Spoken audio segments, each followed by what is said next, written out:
ഇന്ന് വീട്ടിലിരുന്നപ്പോൾ കരുതി എന്താ പിന്നെ ഒരു ചെറിയ ട്രിപ്പ് പോയിട്ട് വരാം. അങ്ങനെ ഞാൻ എൻ്റെ ബുള്ളറ്റ് എടുത്തുകൊണ്ടെന്ന് ഇറങ്ങിയതാണ്. അങ്ങനെ ഞാൻ നേരെ അട്ടുകാട് വാട്ടർഫാൾസിലോട്ടാണ് വെച്ച് പിടിച്ചത്.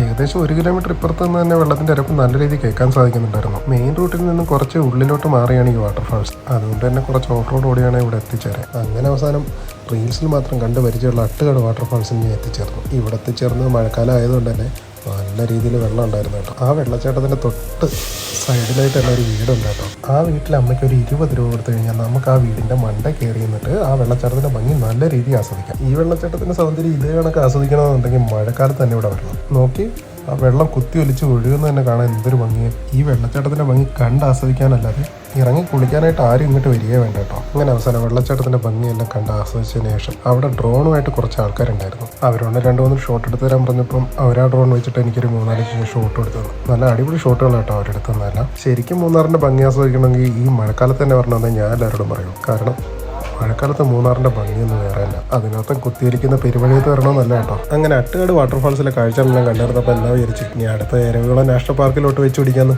എങ്ങനെ നമ്മുടെ വരയാടുകളൊക്കെ ഒന്ന് കാണാനേ. അപ്പോൾ ഇരവികുളം നാഷണൽ പാർക്കിൻ്റെ വിശേഷങ്ങളായിട്ട് മറ്റൊരു വീഡിയോയിൽ വരാം. Okay, bye, Tata.